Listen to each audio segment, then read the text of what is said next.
Hello and welcome to my channel, She Speaks To. Today we're going to be reviewing I May Destroy You, Episode 8, Line Spectrum Border. This episode for me, the theme was all about crossing boundaries or crossing borders, sometimes inappropriately.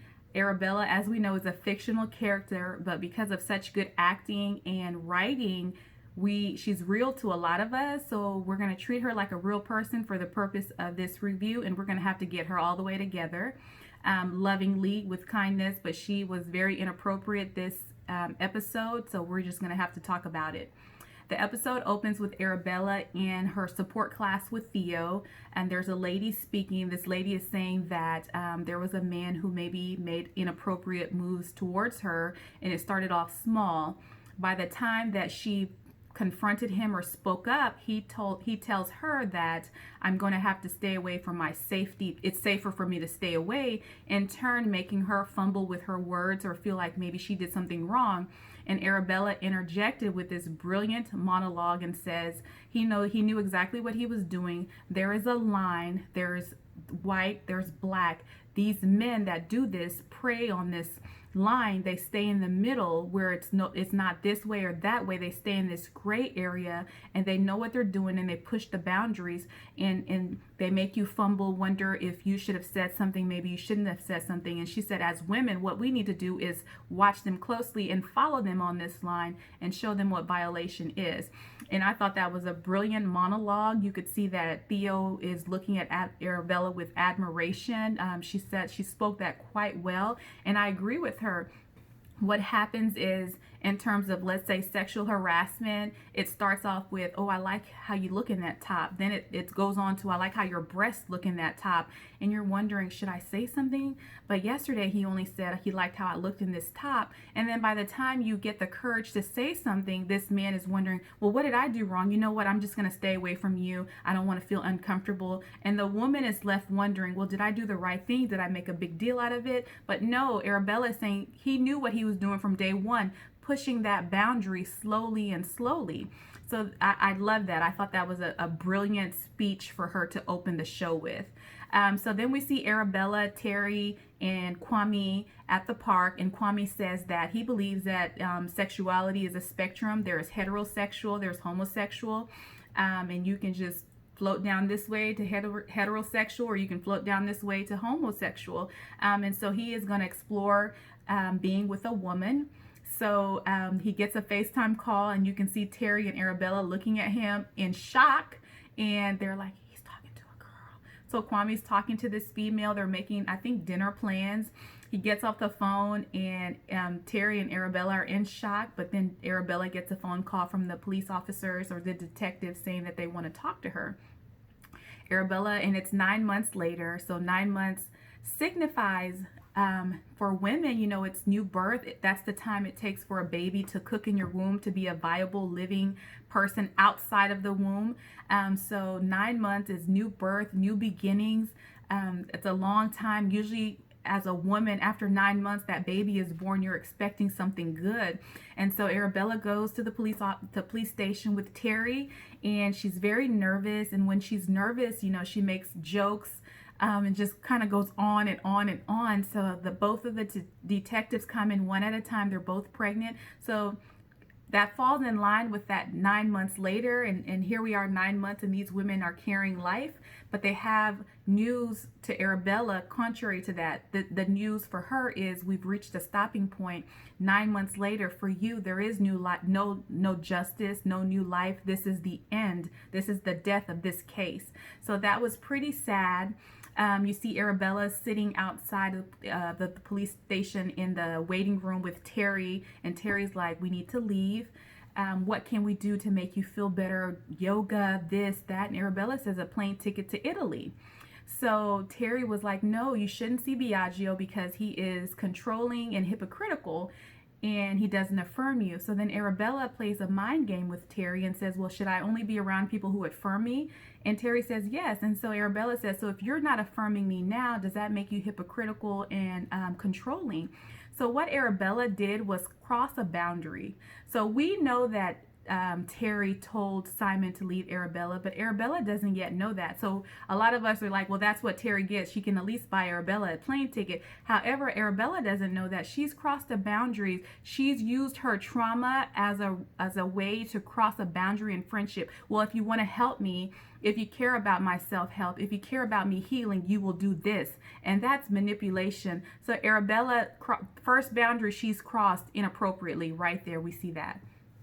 So we see that going on. So Arabella is going to go to Italy because Terry is backed against the corner. Yes, I want to affirm you. So I guess affirming you means doing what you want me to do. So then we cut to Mr. Kwame. He is on a date with this girl. It's she's very awkward to me. Not much chemistry, but we know Kwame is gay. So they're on the date and then they go back. They're walking and she says, what do you like? And Kwame says, I guess I'm open to everything. And she lets him know that she likes black men. So it could be a fetish because she really didn't take the time to get to know Kwame. Go back, she's she's sexually pushy. She's kissing him. She's doing that. They end up having sex in the same position that he was assaulted in. However, he is now the aggressor. And so that's interesting. It almost, he had a pained look on his face doing this because he kept having flashbacks.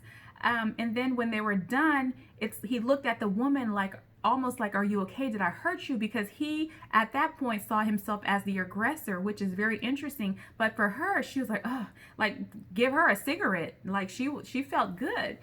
So then we cut to Arabella arriving in Italy. Here are the boundaries. So she arrives to her ex-boyfriend's house without letting him know. First boundary is the gate outside of his house. She can't get in because she's not supposed to be there. He didn't invite you. First boundary is an old lady goes in, she follows her. Then there's another door, another boundary. The lady goes in, she follows her there. Then she goes to the actual apartment. There's another boundary. There is his door. She breaks that boundary. She takes his key that he hides, opens his door, goes into his apartment. So Arabella has broken boundaries inappropriately. If this was the other way around, if this was a man who was going into a woman's apartment, we would have no trouble saying that this is creepy. He's a stalker. Girl, you need to be careful. He could hurt you. So we can't take that away from Arabella and give her a pass. This is inappropriate. Biagio told her, I think in episode 3, that his mother and his sister died of drug overdoses. And so when he saw that Arabella had a drug problem, I think emotionally he closed himself off from her. We saw that he wouldn't even, the first episode, he didn't even want to label himself as her boyfriend. So he has let you, from before the assault and him having to go to the police station, he let you know that we're just, when we see each other, we see each other. So what more after you've caused him to have to go to the police station? He knows that maybe you have, an alcohol problem, a drinking problem, a drug problem. So now he has put these walls up emotionally, and he has physical walls, which is his residence, and she's broken through all of those. So then let's cut to Kwame and his date. They are done with the sex and they are in bed, and this is probably something Kwame's not used to, staying after sex, because he meets him on Grindr, they have sex, they meet up in a bathroom, they meet up on the app, and they go to someone's apartment, then he leaves. This is afterwards, and they're rapping, and the lady, for the N word, she substitutes it for, she says ninja. And he thinks that's very funny. And she says, well, I have a lot of black friends. However, she doesn't have any gay friends because she said she can say the F word freely. But then he substitutes the F word because that affects him directly. And she says, why would you substitute the F word? Did you really just do that? Then she says something. And she says something about gay people. Why would I have sympathy for people who appropriate the female sex, meaning they take things away from the female sex, but then they don't contribute to anything to the female sex. So that was interesting. And so Kwame says, well, okay, well, since you're saying that, let me just let you know I'm gay. And she's like, you're gay? So she finds out, she's like, am I the first woman you've been with? And I think from his lack of response, you can tell that she is. So Kwame, what he did was He decided to cross a border, a boundary. He decided to be with a woman, which he's never done before. So that was his boundary. He jumped over that boundary. I don't know how much he should have disclosed to this woman, because didn't seem like she asked any of those questions. Didn't seem like she was interested. She did say she liked black men. Is it her responsibility to get more information before she has sex?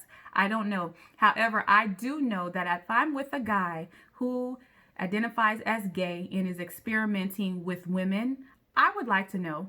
I would like to know that you like men, but you're trying to see if you can be with a woman. I don't want to be that woman. There are a lot of women who would probably participate in that. I don't want to be that woman. I don't want to be your experiment. So I would want to know.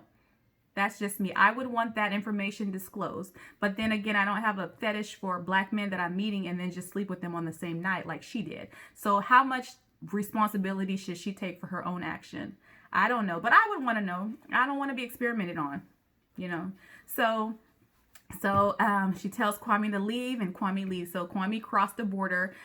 Some would say inappropriately, some would say appropriately. It's his journey. But his journey to heal, once again, is making the wrong move, which is he's trying to see if he can be with a woman. How about not be with anyone and just try to heal on your own? So then we cut to Arabella. Arabella is in the apartment. She's waiting, and Biagio comes home, and she has the nerve to be startled. He comes in, he's startled, she's startled, and he's looking at her, and he has feelings for Arabella. He says, "Come here." He embraces her. He embraces her and he holds her, and so immediately those emotional boundaries have come down. So he's opening up. He's sitting down. She lays her head on his shoulder. They're talking, and from what we know, Biagio is Arabella's safe place. When Arabella was drunk and high in episode 3, he followed her home. He picked up her key. He didn't try to take advantage of her. He didn't assault her. And so in a world like hers, where she has been assaulted, taken advantage of by 2 men, he means a lot to her. So that is her safe place. We even see that episode where she was waking up in the bed with Zane. Her dream that morning waking up was having sex with Biagio, and it was such a sensual scene. And then she wakes up and it's Zane. So I believe in her mind, this is her safe place. So she's with her safe place. But the mistake that she made was when she broke that connection to go downstairs to get the food. Because at this point, we're not seeing Biagio get angry. He's actually kind of enjoying the time with Arabella, but he's still shocked. So she goes to get the food, and she goes back upstairs, and she's knocking on the door. And, you know, a part of her is like, did he lock the door? No, he didn't. Knocking. Finally, she says, Biagio, I can't leave if you don't give me, you know, my passport is in there, so I need to come in there and get my passport. He just slides the passport under the door, and that's when the realization hit her that he did this on purpose. So she starts banging on the door, cussing him out, banging on the door. And so once again, if this was reversed, if this was a man who showed up at a woman's apartment with unannounced, the woman has not answered his phone calls. He takes it upon himself to get in her apartment, basically break in, even though he used the key. So if this was the other way around, then this said man is banging on your door and cursing you out because you won't let him in your own apartment. How would we feel? He would be crazy, a lunatic. Call 911. He's dangerous. So we cannot give Arabella a pass. Arabella cannot force Biagio to be a part of her healing process. So he has a mother, a sister that died of drug overdose, and maybe that is why he set up boundaries with Arabella, and now she wants to heal. He's her safe place. But you can't make somebody part of your healing process without their consent. He has not consented to be a part of your healing process. He doesn't answer your calls. He obviously does not want to be involved. You cannot force him. So that is his right. So Biagio finally opens the door, and he has a gun in his hand, so she knows this is serious. So she leaves. So we cut to Kwame leaving the apartment, and he's getting messages on Grindr. One says horny ?